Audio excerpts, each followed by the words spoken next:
amis internautes, n'oubliez pas de liker, de vous abonner et de cliquer sur la note de notification pour ne rien rater. Erreur matérielle ou stratégie savamment organisée pour masquer un tour de magie, en tout cas les accusations des députés de l'opposition fusent de partout, au point que la mouvance a sorti son joker en envoyant l'oral à la latin pour expliquer la situation.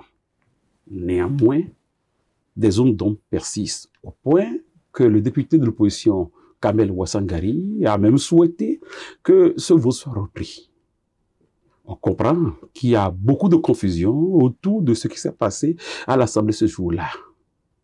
Mais nos compatriotes veulent savoir la vérité. Ils veulent avoir une lumière plus nette sur tout ce qui s'est passé ce jour-là. Et c'est pour répondre à ces questions que nous avons invité pour vous sur cette actualité l'honorable Kazmi Sossou. Kazmi Sossou est député BR, mais vice-président de la commission des lois. Avec lui, nous allons profiter de son expertise pour permettre à nos compatriotes d'avoir une idée réellement éclairée sur la situation. Mesdames, Messieurs, bienvenue de reprendre le contact avec nous à travers cette émission que vous adorez si tant. Honorable député Kazmi Sossou, merci de sacrifier votre temps pour ce rendez-vous de vérité dans Confidence dans le Noir. Merci d'être avec nous. Oui, bonsoir Monsieur Tako, bonsoir chers téléspectateurs de Béninois Libéré TV. C'est à moi de vous remercier. Voilà, député, ma première question va porter sur un aspect important. Voilà, député, pourquoi initier une révision de la Constitution alors que votre leader charismatique, le président Talon, est en fin de mandat? Pourquoi une révision? Est-elle opportune? Merci beaucoup, Monsieur Takou. C'est le moment idéal pour réviser notre loi fondamentale. Le moment idéal pour plusieurs raisons.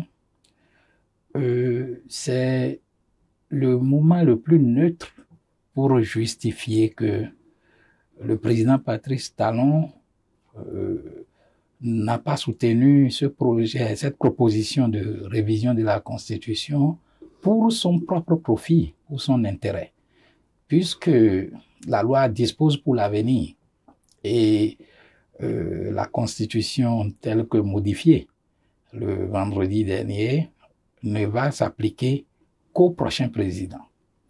Donc c'est le moment idéal pour opérer cette révision pour indiquer clairement la vision de développement, parce que quelle que soit la profession de foi du président Patrice Talon jusque-là, certains continuent de penser que c'est des révisions opportunistes ou c'est des lois pour son profit personnel. Alors le moment est indiqué pendant que tout le monde sait que personnellement, il n'a pas intérêt dans ce nouveau projet d'exprimer correctement la vision pour que ça soit compris de tout le monde.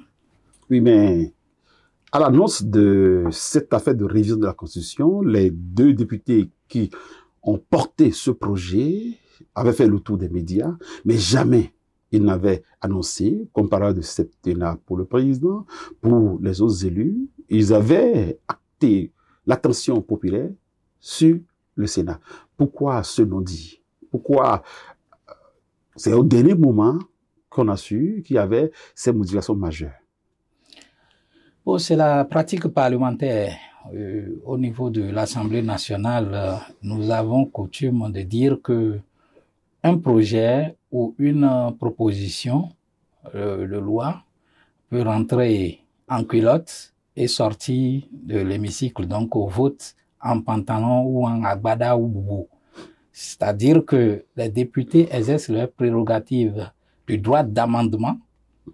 Et donc, ce qui fait que le texte initial peut être modifié, complété, connaître des retraits ou des suppressions.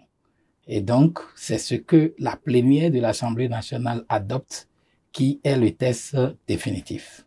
Il n'y a pas de loi totalement propre, mais ne voyez-vous pas que vous êtes en train d'abuser des populations parce que nous nous sommes réveillés ce matin, avons découvert une constitution à laquelle nous n'avons pas opiné.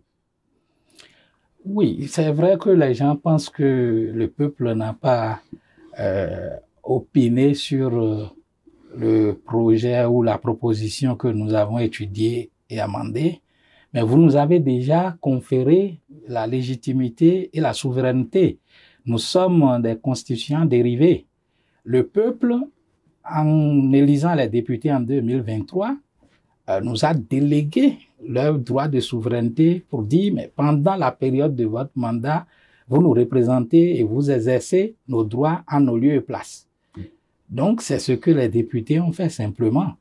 Si la Constitution, même en vigueur, a prévu les mécanismes pour recourir encore au peuple, c'est-à-dire que, conformément à l'article 154, 155 et 156 de la Constitution en vigueur, oui, le mécanisme de l'initiative, la procédure ou le processus de la révision de la Constitution est totalement décrit. Donc, si, après la prise en considération, c'est-à-dire lorsque le projet ou la proposition est adopté aux 3/4 des députés, donc en l'espèce, ça fait 82, si, après la prise en considération adoptée avec 82 députés, il arrivait que la deuxième étape n'obtenait pas les 4/5 des députés, là, la Constitution prévoit qu'il faut répartir au référendum. Donc, il faut aller totalement en bas, demander aux populations. Mais si les mandants, c'est-à-dire les mandataires, les députés que nous sommes, arrivent à réaliser le consensus, c'est-à-dire les 4/5 autour du projet ou de la proposition de révision de la Constitution, plus n'est besoin d'aller à la base pour organiser le référendum. Oui. Alors, député, c'est un fait que cette dictature mécanique, c'est-à-dire cette dictature du nombre, du grand nombre, vous a donné raison. Mais est-ce que les députés de l'opposition, qui eux-mêmes sont mandatés par le peuple, ont eu la fortune de faire des amendements? Oui, tout le monde a le droit d'amendement, mais nul n'est tenu de faire d'amendement. C'est un droit, mais lorsque vous ne faites pas d'amendement, on ne vous sanctionne pas pour ça. Oui. Nous avons, dans la procédure, étudié d'abord l'opportunité de la révision de la Constitution en commission. Les conditions, selon l'article 154 de la Constitution, ou les fondamentaux qui ne devaient pas être touchés, les conditions de recevabilité, à savoir la forme républicaine, la laïcité, et est-ce que le pays était en situation de guerre, ou est-ce que l'intégrité territoriale est préservée? Donc, toutes ces conditions-là ont été observées d'abord en commission étudiée, et c'est ça, la commission a soumis son rapport à la plénière qui, après avoir observé effectivement que ces conditions sont réunies pour étudier la question, a donné acte de recevabilité par le vote de la prise en considération. À cette étape, les ingrédients qu'ils ont sortis au dernier moment, à savoir le septennat, étaient déjà pris en compte. Non. À ce moment, on ne parle pas de l'étude du fond. En effet. Nous sommes dans la recevabilité. C'est comme si c'est un emballage qu'on amène et c'est la condition de recevabilité qui dit qu'il faut déballer maintenant pour voir qu'est-ce qu'il y a dedans. Donc, c'est après le vote de 82, c'est-à-dire les 3/4, qu'on passe maintenant à l'étape du fond. Et donc, c'est après le vote de la prise en considération que les députés sont répartis en commission des lois pour étudier maintenant le fond, c'est-à-dire article par article le projet, et c'est là les droits d'amendement sont intervenus. Et donc, ceux qui ont vu que, oui, si on adopte tel article par rapport à la création du Sénat, il faut que cela touche tel autre article de la Constitution en vigueur, si vous donnez telle prérogative au Sénat, ça touche telle autre institution ou tel autre article. Donc, ces mécanismes-là ont été revus en commission par le biais des amendements. Et donc, c'est à cette occasion que les députés, les mots qui manquaient, les virgules qui manquaient quelque part, non, les mots qui ne convenaient pas. Et si je comprends bien, c'est au niveau de la commission des lois. Oui, d'abord. Et puis après, il y a combien de députés de l'opposition dedans, dans cette commission? Ils sont 6. Dans la commission des lois, les députés de l'opposition sont 6. Et le rapport de la commission à cette étape de l'étude du fond a été adopté à l'unanimité des commissaires, c'est-à-dire des membres de la commission, sauf les 6. Ils ont participé aux travaux, bien sûr, mais ils ont voté contre en commission. Donc, ils ne sont que 6 au niveau de cette commission qui compte 22 membres. Donc, ça fait 6 et compte 18 pour et 6 contre. Donc, le rapport du fond étant adopté en commission, la commission vient exposer maintenant en plénière. La plénière reprend les débats. Les députés font les amendements. Ceux qui n'étaient pas en commission et qui ont des idées, ils les ramènent. Ceux qui ont émis des idées peut-être en commission, qui n'ont pas été prises en compte, ils viennent les exposer encore en plénière. D'autres, malgré que ça soit pris en compte, ils viennent expliquer parce qu'en plénière, maintenant, il y a les caméras où chacun veut dire c'est moi qui ai fait cette observation, c'est moi qui ai attiré l'attention sur tel aspect. Donc, chacun vient prouver au peuple que, oui, lui aussi, il a mis du sien dans la proposition. Au vote du vendredi, est-ce que cette étape-là a été bien conduite? Est-ce que les députés de l'opposition ont eu ce loisir de disserter autour de votre projet? Bien sûr, en commission, qu'en plénière, à l'exposé du fond, le débat a eu lieu. Ils ont opiné. Pour la plupart, dans leur intervention, c'était rejet systématique de l'idée. Au départ. Au départ. Sauf qu'il y a certains parmi eux qui sont rentrés dans le fond en faisant observer que oui, à tel article, il y a tel mot où on devait remplacer ou substituer par tel. Bon, moi, je ne sais pas. Pour ceux qui sont intervenus, où on sent que, bon, ils apportent des idées comme amendement au projet. Oui. Bon, ça, c'est ma lecture personnelle. Oui. Dans la suite des événements, j'ai constaté qu'il y a eu des sanctions. Des sanctions? Oui, c'est-à-dire que ceux qui ont opiné pour dire on peut améliorer tel article de telle manière, etc., au moment, même ceux qui ont été contre dans leur déclaration purement rejet systématique, bon nombre ont été retirés de la salle pour donner des procurations pour le vote. Oui, ça c'est ce que nous allons voir. Mais il s'est fait qu'il y a eu une coupure de courant et que cela a permis quand même aux députés de l'opposition de parler de fraude. Et l'idée fait beaucoup de remous. Aujourd'hui, si vous êtes là, honorable député, c'est pour nous dire, nous sommes dans confidence de la loi, ce qui s'est réellement passé. Alors, il ne s'est rien passé. Sincèrement, j'ai été témoin de tout et à toutes les étapes. Et il n'y a pas eu cette étape de la conduite de la procédure où j'ai été même absent. Que ce soit en commission, en plénière pour la première phase, en commission pour la deuxième phase, en plénière pour la deuxième phase, j'y étais. Et de ma position, d'abord, quand on avait commencé la première phase, il y avait eu 2 ou 3 fois de coupure. Mais quand on dit coupure de courant à l'Assemblée nationale, tous les députés... Vous avez un groupe. Tous les députés savent de quoi il s'agit. C'est le temps juste que le groupe prenne le relais automatiquement. Ce n'est pas que quelqu'un ira démarrer le groupe... Combien de secondes ou combien de minutes? Non, c'est en termes de secondes, pas minutes. C'est en termes de secondes. Le relais du groupe est automatique. Et donc, quand on faisait déjà les débats en journée, bon, pour la première phase, il y avait eu 2 ou 3 fois de coupure. Quand on est revenu, quand on est réparti même en commission, parce que la commission se déroule dans une salle autre que l'hémicycle, c'est-à-dire où on tient la plénière.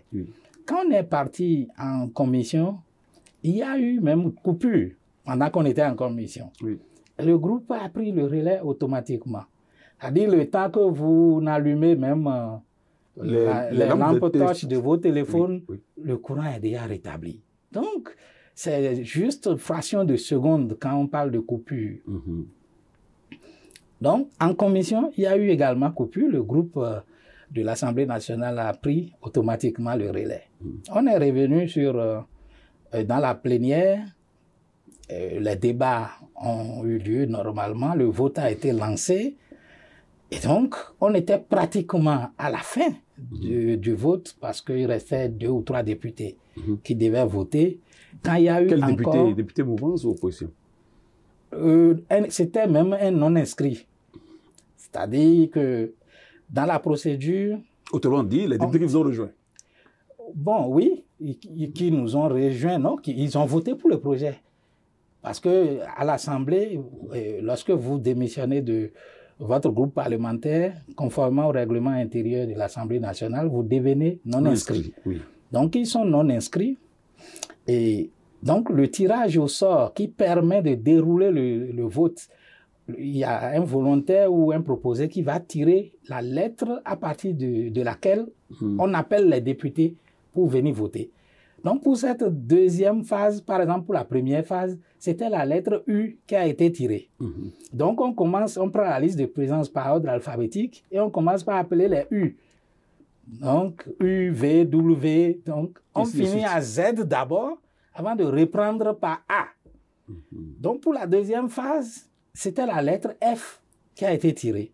Donc, on a commencé par les F jusqu'à Z. Avant. Et remonter à A. Et on a fini les A, les B, les C. On était sur les D. Donc, entre D et F, vous voyez les cas. Il restait à peine 2 ou 3 députés. Donc, c'était sur Dorego qui a coupure.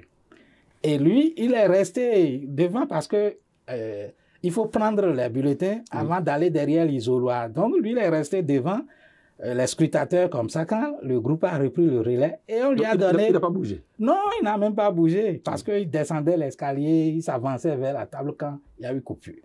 Donc, il a... Et ce Dorego, Rob Dorego, il est de position de la mouvance.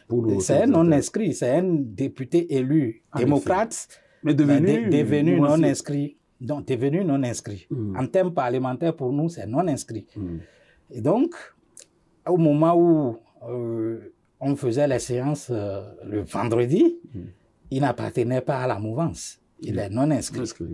Donc, le groupe a pris le relais, la lumière a automatiquement revenu et les 2 ou 3 autres qui sont restés sont allés voter. Donc, le dépouillement est lancé. La première étape du dépouillement, c'est de demander sur les 109 qui ont voté, est-ce que nous avons 109 bulletins, c'est-à-dire le nombre d'inscrits, nombre de votants. Il y a eu même un couac à ce niveau. Non, il n'y a pas eu de couac. On a bien compté. Je suis en train de vous faire le film de tout ce qui s'est passé. Il n'y a rien qui soit flou. Les gens cherchent peut-être des alibis pour justifier leur défaite. C'est pas vrai. Donc, on a fait le décompte.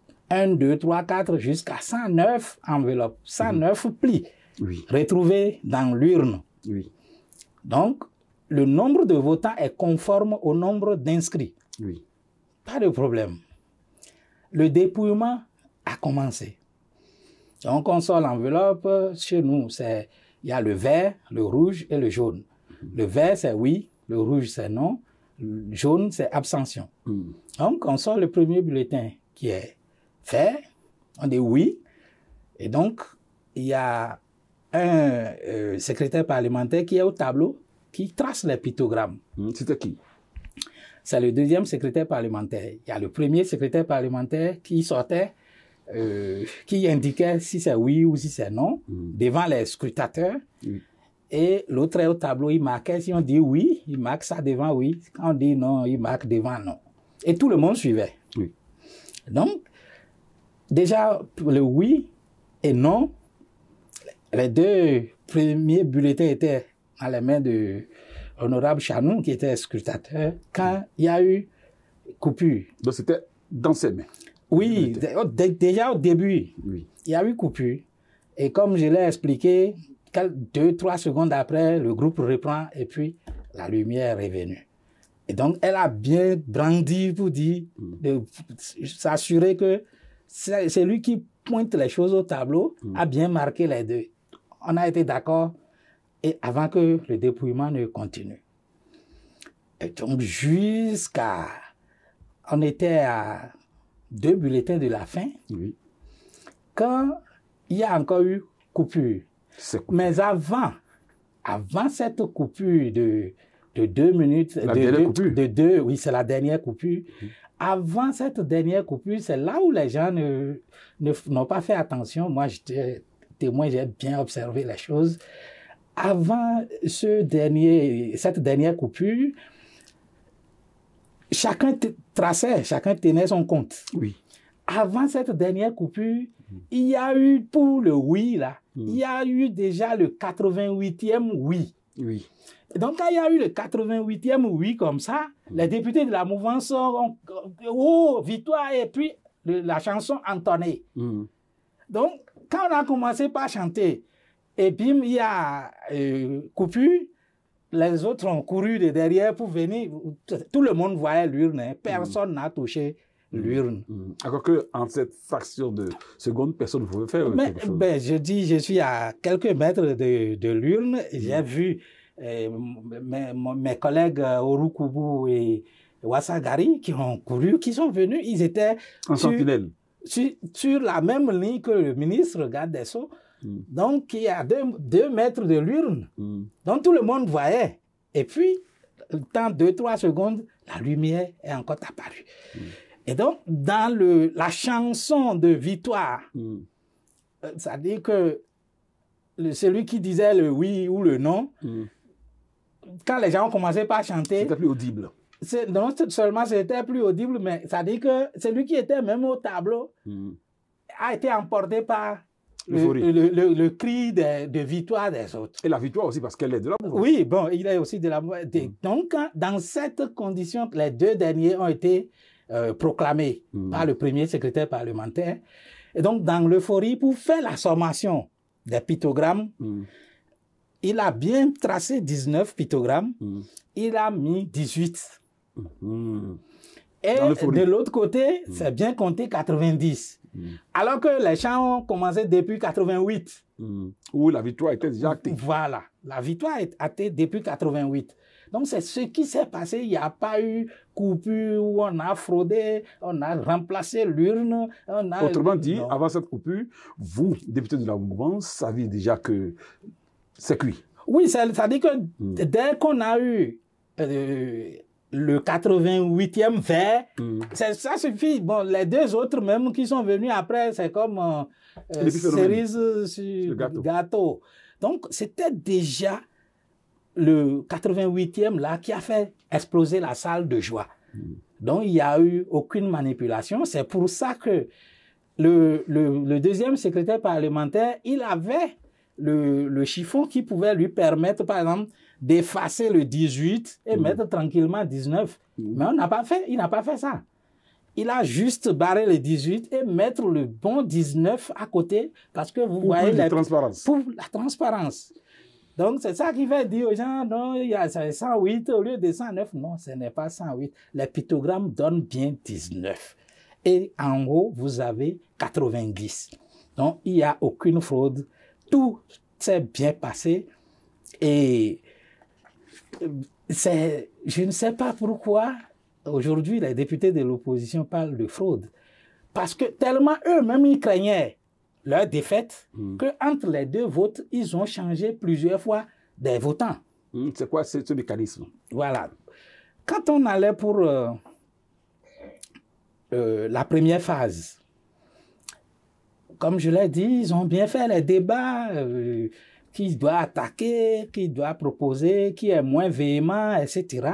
Et au moment de passer au vote, vous imaginez qu'on dise que les députés démocrates veulent voter et qu'on se donne le luxe, par exemple, de sortir le président Éric Moulété de la salle. Pourquoi, selon vous? De sortir le président du groupe parlementaire Nourenou Achadé de la salle pour leur prendre des procurations.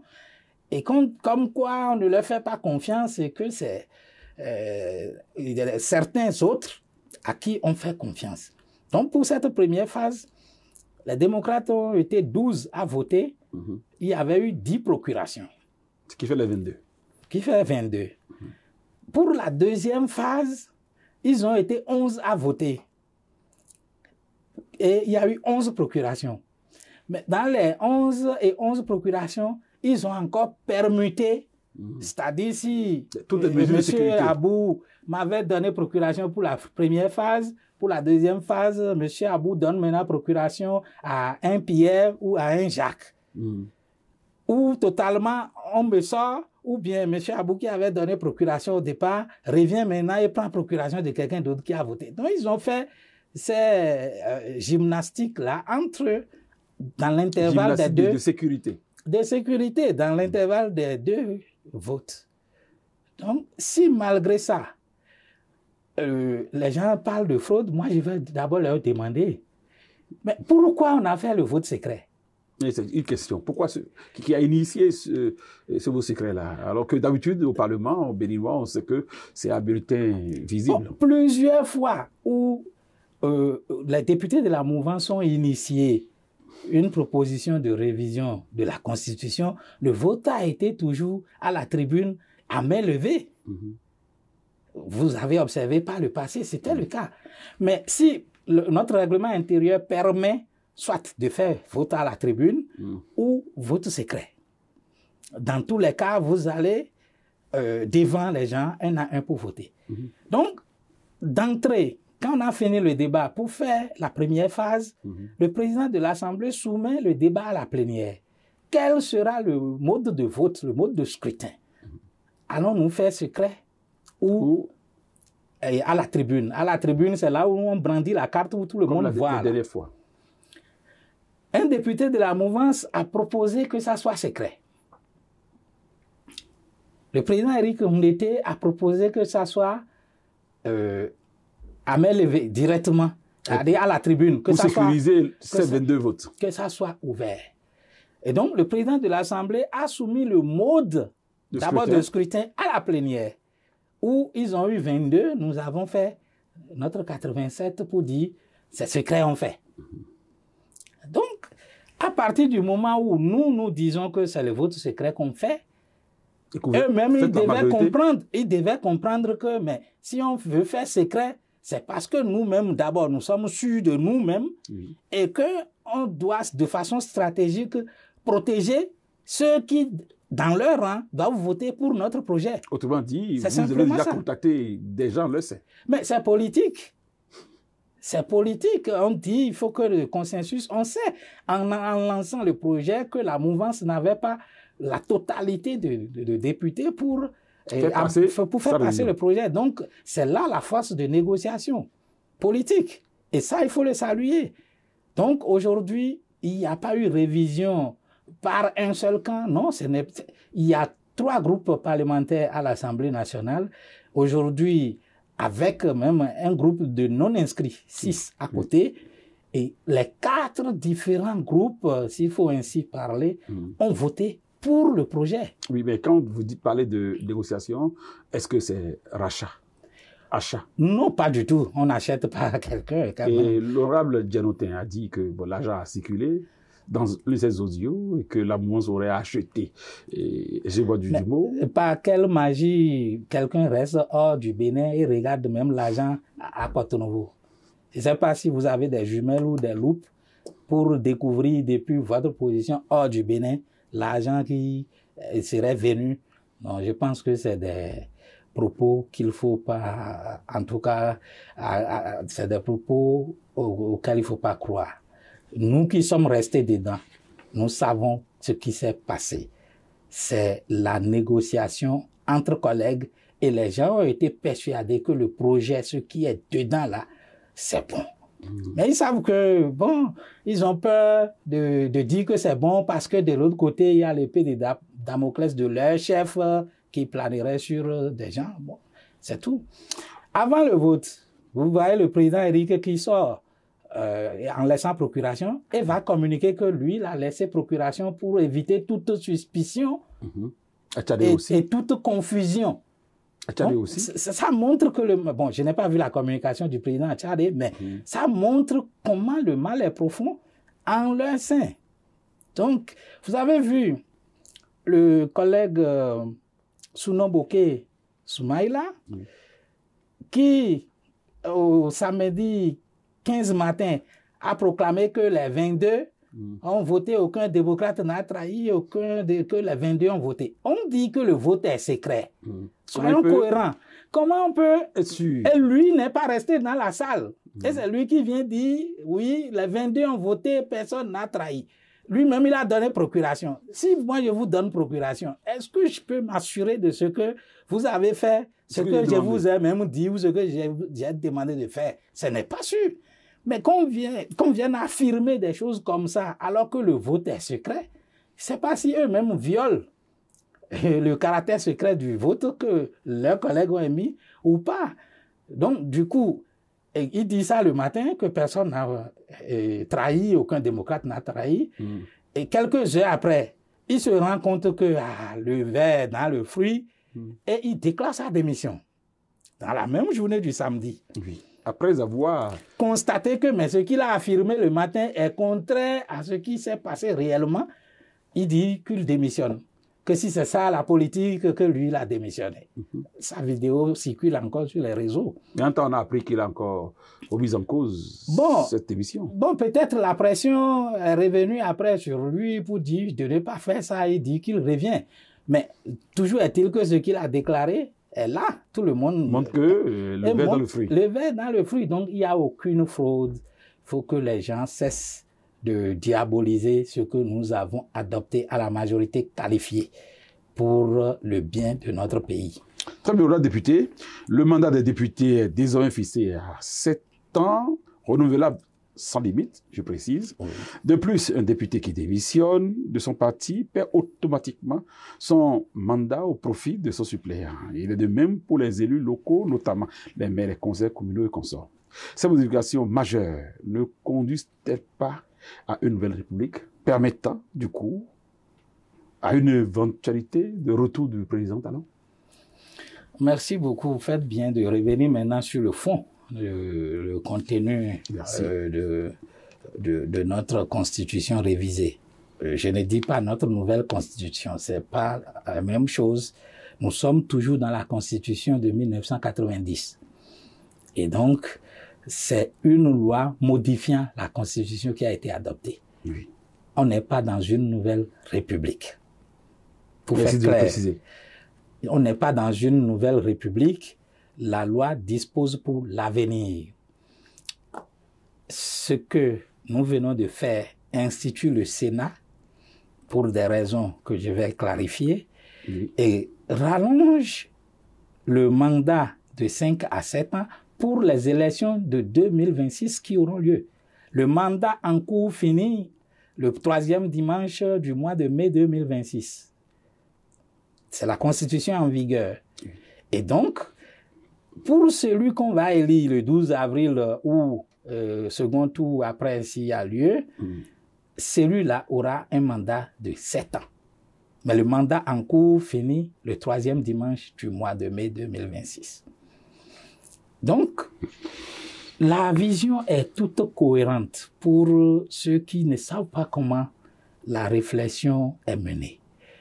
Le but primordial de tout ce qui est derrière la réforme du système partisan, c'est la stabilité politique pour permettre aux gouvernants de travailler pour le développement du pays. C'est la vision globale depuis le départ. Et c'est ça qui a fait que de 300 partis politiques, on est venu au grand regroupement. Oui. Et donc, c'est une suite logique pour éviter l'effritement, l'émiettement, les micro-leaders par-ci par-là, où le président de la République élu est tenu de discuter avec quelqu'un qui a un député, un groupe qui a 2 députés, un parti qui a un, avec le Boeing. Avec le Boeing.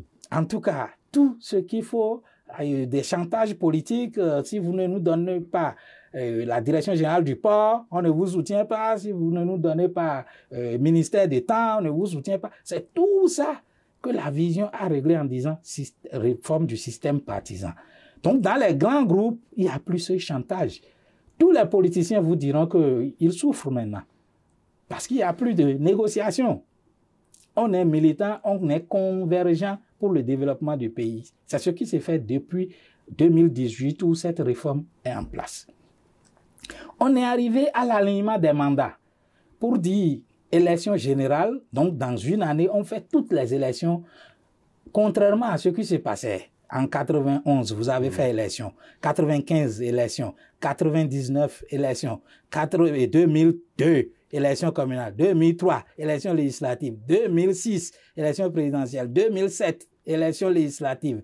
2008, élection communale. Donc, chaque année, il y a élection. Toute l'administration s'arrête, on va sur le terrain, on fait tout ça. Donc, c'est ça qui a fait qu'on dit, maintenant, regroupons les élections. Il y a année électorale, donc élection générale. Et quand on finit, tout le monde va travailler, on fait plus politique, juste pour développer le pays pendant 5 ans. Donc, c'est ça qui a été opéré en 2019. On a constaté que, après cette réforme, en 2019, où on a fait les grands regroupements, des gens ont déploré que, oui, la réforme du système partisan laisse quand même un goût amer, une tâche qui donne des ouvertures pour la transhumance, alors que c'est la transhumance qu'il faille régler totalement. Et donc, à l'occasion de cette révision, nous avons mis blanc sur noir quelqu'un qui est élu député ou conseiller ou maire. Quand il démissionne de son parti, il perd le mandat. Tout ça va de pair avec parrainage où c'est le parti qui prime, etc. Donc c'est cohérent, c'est tout à fait cohérent que pour mettre fin définitivement à la transhumance, lorsque vous quittez le parti où vous êtes élu, vous perdez votre mandat et votre suppléant monte. Sinon, de 2020 à ce jour, vous avez beaucoup de conseillers qui ont démissionné de BR pour UP, d'autres de UP pour BR, d'autres de démocrates ou de FCBE pour UP ou pour BR, etc. Donc tout ça maintenant est bétonné. Si quelqu'un prend le risque de démissionner à partir de 2026, il perdra son siège et son suppléant va monter. C'est pour la sécurité des partis politiques et empêcher la transhumance que cette disposition-là règle définitivement. Oui, venons-en à la question de parrainage. Vous avez dit dans cette nouvelle approche que vous avez votée de la Constitution que le président NS6, quand il s'agira de renouveler son mandat 7 ans après, n'aura plus besoin de parrainage. Alors, député, si ce président en NS6 n'est plus en phase avec ce parti politique, la base, vous ne voyez pas que vous êtes en train de faire un entorse à tout ce que vous avez cité tout à l'heure pour enjoliver le système partisan? Non, c'est le président de la République en exercice, candidat à sa propre succession, n'est pas tenu par le parrainage. C'est ça la disposition. Ce n'est pas que il n'est pas autorisé à avoir de parrainage. Non, s'il veut, s'il le souhaite lui-même, il met ses parrains dans son dossier. Mais il n'est pas tenu. Mais pourquoi?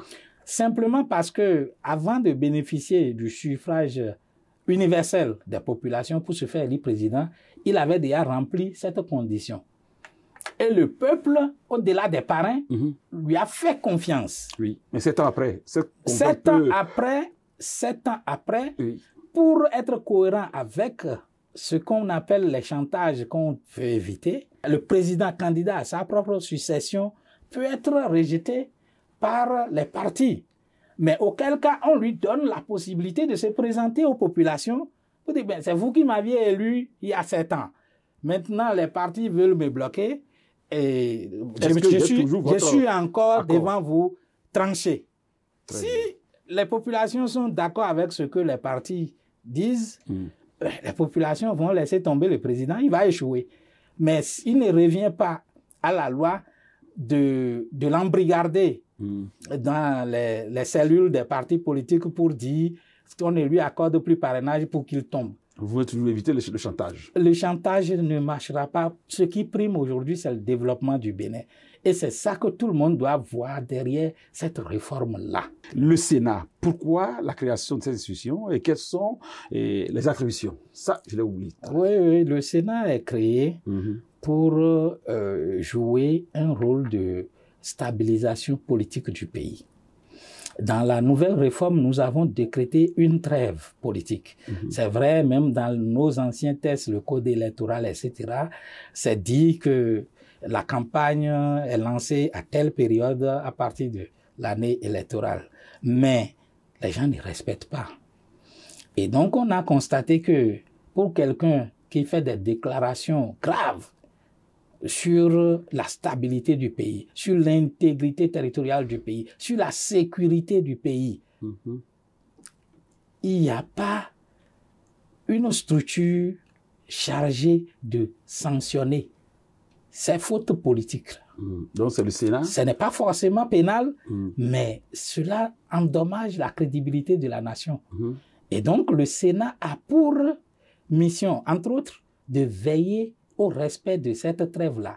La critique est permise, mais à côté, vous devez mettre des propositions alternatives constructives. Deuxième chose, le Sénat aura en son sein ce que nous avons appelé le pacte républicain. Oui, mais avant ça, honorable député, vous parlez de sanctions. Est-ce qu'il y a déjà, au niveau de l'institution naissante, quelque chose pour rassurer le peuple, à savoir une nomenclature des sanctions? Parce que quand il n'y a pas cette nomenclature acceptée, il ne peut pas avoir en droit sanction. Non. Ce qui est défini, il y a une nomenclature. On dit les fautes politiques. Les fautes politiques sont sanctionnées par le Sénat. Il peut y avoir suspension des droits politiques et civils. Il peut y avoir retrait des droits politiques lorsqu'un acteur politique fait des déclarations graves qui entachent la République. Parce que la faute que nous faisons souvent, nous confondons le pays au premier responsable qui nous dirige. Le Bénin n'est pas talon. Donc, même si je suis contre la gouvernance talon, je dois éviter de faire des déclarations qui entachent le pays. Comme le disait l'autre, la République, c'est un boubou blanc. Et quand quelqu'un met de l'huile rouge dedans aujourd'hui, quand lui-même il va le porter après, le boubou sera toujours taché. Donc c'est ça qu'on veut éviter en disant, pour ceux qui vont se donner le loisir de mettre des tâches sur la République, il faut que le Sénat les ramène à la raison. Donc il y a un pacte républicain au sein du Sénat où les partis d'opposition, de mouvance, les exécutifs font leur concertation, donc comme un cadre de concertation où ce que les gens réclamaient, mais ce Sénat le contient.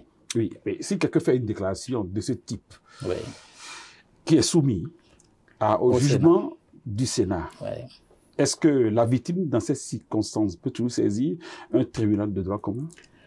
Eh bien, ce sera à l'issue de la sentence. À l'issue de la sentence du Sénat. Là, on va se retrouver dans un contexte de double sanction. Non, ce n'est pas double sanction. Ça dit que si le Sénat vous sanctionne et que vous estimez que le Sénat n'a pas raison ou que vos droits sont brimés, vous saisissez la Cour pour dire mais vos droits fondamentaux ont été violés par le Sénat et la Cour va en juger. Donc, en réalité... Et si la Cour vous donne raison, ça veut dire que la sanction du Sénat est annulée. Les décisions de la Cour sont sans recours. Donc, pour ceux qui pensent qu'il y a déséquilibre des institutions, non, l'équilibre est toujours là. Chaque institution joue son rôle. Donc, le Sénat veille à la stabilité politique. Vous voyez un peu ce qui se passe dans la sous-région aujourd'hui, où le pays, les gens n'arrivent pas à dissocier la République, l'État, la continuité de l'État des personnes chargées de gouverner. Et donc, c'est cette nuance-là que la réforme veut apporter pour dire un an avant les élections, on peut se permettre d'insulter politiquement parlant, de dire oui, il a mal fait ci, ça, et bon, il n'a qu'à partir, moi je veux venir. Mais dès que on finit, tu finis cette période de un an où on va devant le peuple et le peuple sanctionne ou amène quelqu'un, celui-là, vous le laissez travailler tranquillement. Jusqu'à 6 ans, puisque maintenant on est dans 7 ans là. Donc jusqu'à 6 ans, vous le laissez travailler pour le pays. Et à partir maintenant du début de 7e année, donc on est à un an des élections, vous pouvez dire oui, il avait fait telle chose, nous n'étions pas d'accord, il faut pour ces raisons-là, il faut le changer, ainsi de suite. C'est ça, on a appelé très... Donc des personnes qui vont faire partie de cette institution, quelles sont les conditions? Oui, il y a des membres de droit du Sénat. Il s'agit donc des membres de droit, c'est président de la République, les anciens présidents de la République, élus. Élu, c'est important parce que lorsque quelqu'un, par un coup d'État, devient président de la République, il ne va pas siéger au Sénat. Donc, on a bien mis, il est disqualifié. On a bien mis président de la République élu. Il y a les anciens présidents de l'Assemblée élus et ayant fait au moins la moitié du mandat. Ça, c'est les anciens présidents de l'Assemblée. Oui, au niveau des présidents de l'Assemblée, il faut avoir fait au moins la moitié d'un mandat. C'est pas parce qu'il y a eu vacances qu'un président est venu, devient président de l'Assemblée ou est élu pour 1 mois ou 2 mois qu'il est d'office membre du Sénat. Il ne sera pas membre du Sénat. S'il fait au moins la moitié du mandat, oui, il est éligible pour être membre de droit au niveau du Sénat. Les anciens présidents de la Cour constitutionnelle élus également, qui ont fait... Cour constitutionnelle, oui. Oui, ils sont élus par leur père, par les sages. Oui, par les sages. Oui, donc le président de la Cour constitutionnelle élu, qui fait la moitié, au moins la moitié de son mandat, est éligible pour être membre de droit au niveau du Sénat. À ces membres de droit s'ajoutent 5 personnalités de haut rang ayant commandé les forces de défense et de sécurité désignées par le président de la République. Donc, ça fait 5. Si la somme des membres de droit, plus les membres désignés pour les forces de défense et de sécurité sont inférieurs à 25, le reste du nombre est désigné concurremment par le président de l'Assemblée et le président de la République pour faire le nombre 25. Et quel est le profil qui est exigé? Personnalité de haut rang. Vous mettez quoi dedans? Donc, quand on dit personnalité de haut rang, vous voyez la table où va siéger les anciens présidents de la République, les anciens présidents d'Assemblée, les anciens présidents de la Cour constitutionnelle. Quand on dit personnalité de haut rang, vous devez imaginer le profil ou l'expérience que doit avoir, même si cette personne est d'un jeune âge, l'expérience qu'il doit avoir. Ça veut dire que la République a besoin de ses compétences et ce serait pour ça qu'on va les désigner pour siéger au sein du Sénat. Donc, tout l'ensemble là fait 25 sénateurs. Donc, si les anciens présidents de l'Assemblée, plus anciens présidents de la République, plus les 5 personnalités faisaient par exemple 20, les 5 qui restent, le président de l'Assemblée désigne 2 personnalités, le président de la République désigne 2 plus 1, parce que le dernier, en cas de nombre impair, revient au président de la République. Donc voilà comment c'est conçu la composition. Et ils ne sont pas au septennat, eux, ils sont au quinquennat. Non, là-bas, le mandat du sénateur est de 5 ans. Comment on renouvelle ça? L'âge limite, la loi organique et le règlement intérieur vont définir par la suite, parce que là, ici, on est dans la Constitution. Donc, la loi organique sur le Sénat va définir la suite des détails et le règlement intérieur également. Oui, maintenant, s'il y a un président... C'est 5 ans. Oui. S'il y a un ancien président, par exemple, maintenant, qui refuse d'y siéger. Bon, un membre de droit reste un membre de droit. Comme je le disais, le droit à l'amendement n'est pas une opposition d'amendement. Donc, si vous êtes un membre de droit pour appartenir à un organe et que vous ne voulez pas y appartenir, bon, c'est votre choix. de ne pas y appartenir, personne ne vous aurait empêché d'accéder à vos fonctions dans ce Sénat-là. Donc, c'est libre à eux. Ils sont membres de droit. Aujourd'hui, nous avons la chance que tous les présidents de l'Assemblée qui se sont succédés depuis 90 sont encore vivants. Nous sommes heureux. Donc, d'office, ils sont membres de droit. Et les présidents de la République, excepté le général Mathieu Kérékou, paix à son âme. Paix à son âme, les autres sont également là.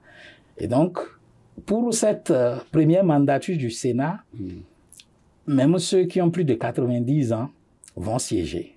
Mais dans la suite, l'âge limite sera de 85 ans. 5 ou 95? 85. 5. Oui, dans le premier draft, c'était 95, mais aux amendements et autres, on est parvenu à 85. Donc, cependant, c'est 85 qui est adopté. Oui. Mais pour cette première mandature, tous les membres de droit, quel que soit leur âge, ils vont pour les 5 premières années. Voilà ce qui est de la composition. De leur reconduction, c'est que si quelqu'un se roule, par exemple... C'est renouvelable. Renouvelable. Par qui? C'est renouvelable. Les mêmes critères sont là. Désignation, membre de droit, membre désigné, etc. Donc, quelqu'un peut venir et faire peut-être 3 ou 4 mandats. Oui, je pense que... C'est pas limité.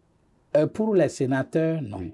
C'est pas limité parce que, surtout les membres de droit, si quelqu'un descend du poste de président de la République à 60 ans, pour avoir 85 ans, vous voyez... Le temps que ça reste. Le président Talon, est-ce qu'il peut bénéficier de sa position d'ancien président pour rêver à l'entrée dans ce Sénat qui vient? Oui, vous voulez attendre d'abord qu'il quitte le pouvoir pour installer ce Sénat? Non, bon, l'installation des institutions revient au gouvernement.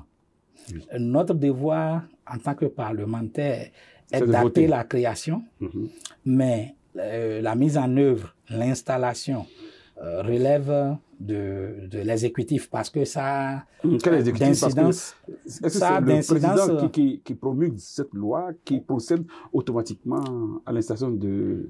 Bon, nous n'avons pas défini qui installe, mais je voudrais vous faire constater que cela a d'incidence financière.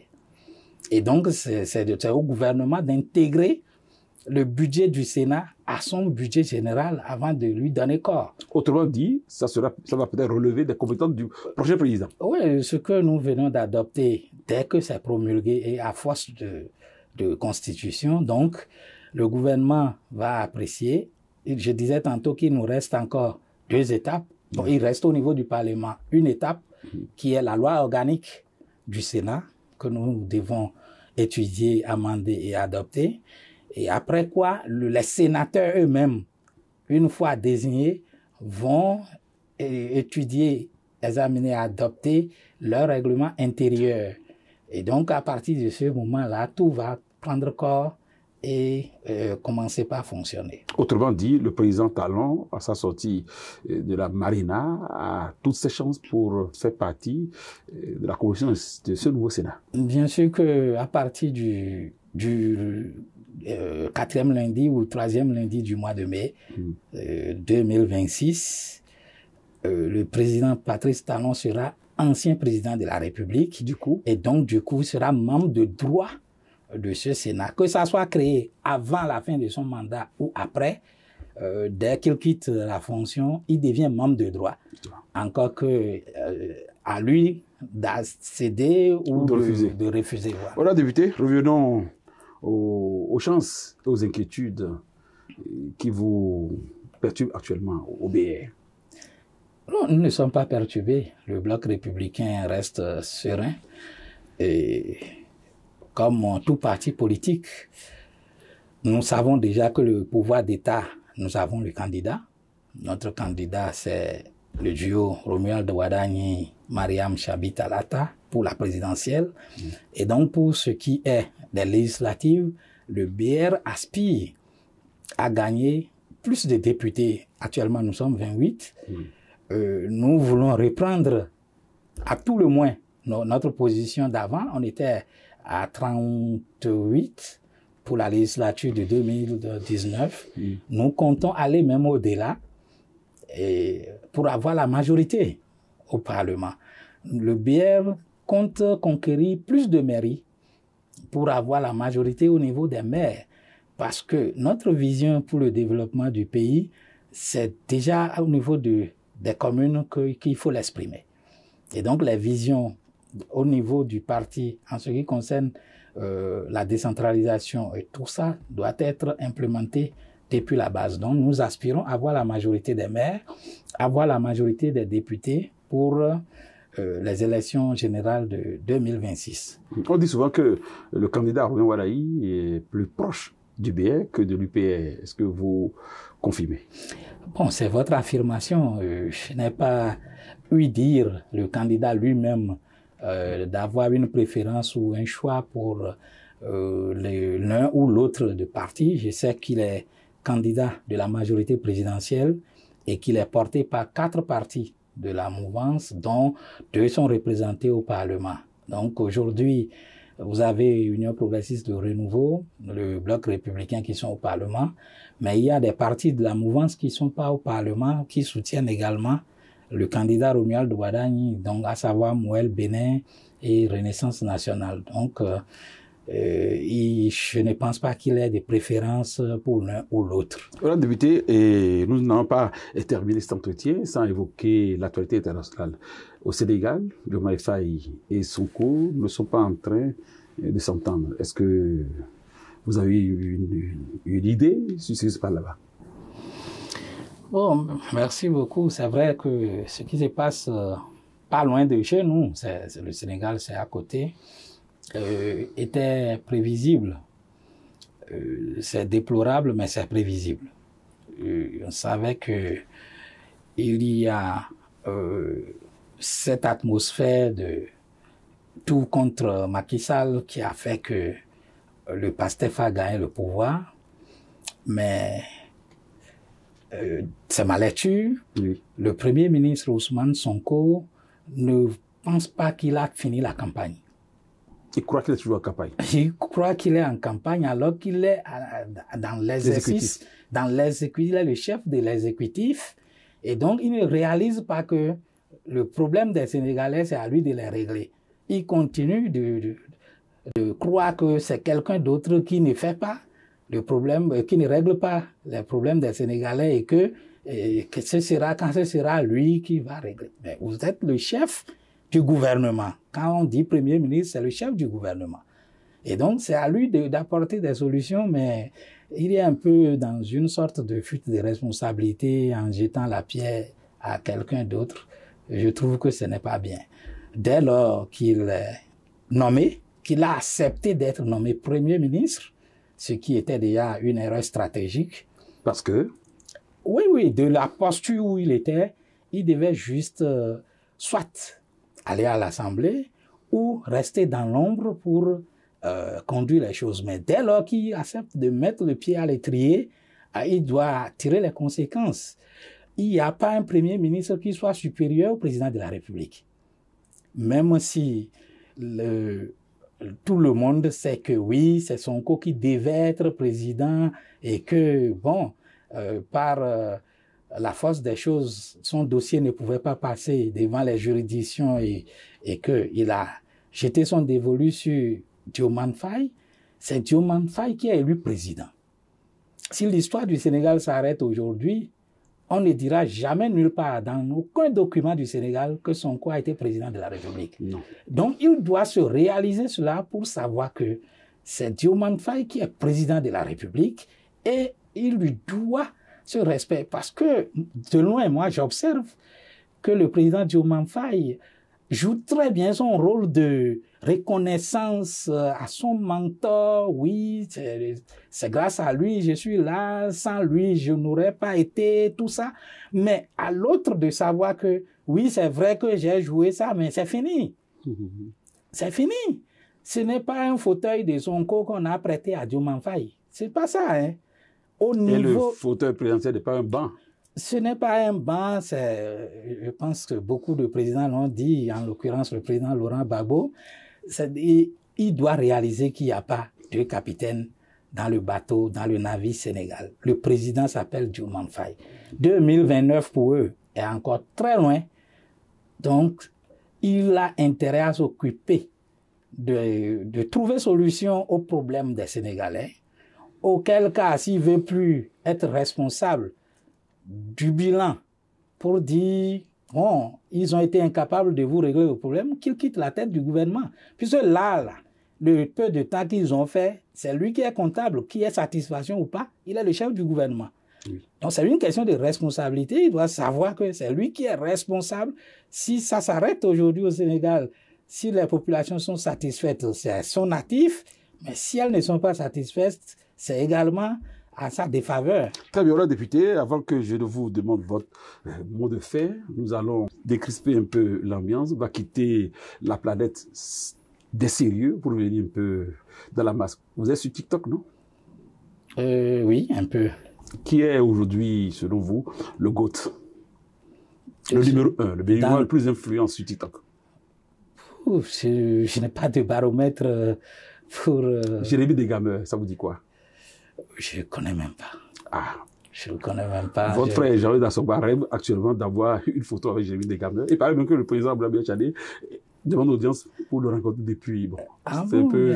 mais tant mieux si des gens arrivent à être célèbres d'une manière ou d'une autre, je le félicite. Merci, votre mot de fin à l'endroit de ces jeunes béninois qui rêvent de vous revoir encore à l'Assemblée et qui veulent prendre exemple sur vous. Oui, je tiens à remercier tous les téléspectateurs de Béninois Libéré TV, rassurer tout le peuple béninois que cette réforme constitutionnelle est pour le bien du Bénin. C'est du développement de notre pays qu'il s'agit.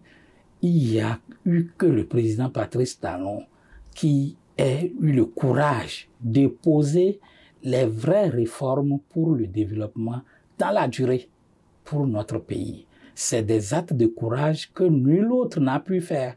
Les gens posaient les diagnostics, mais dès lors que la politique commence par menacer, ils sont frileux, ils rentrent encore dans leur coquille.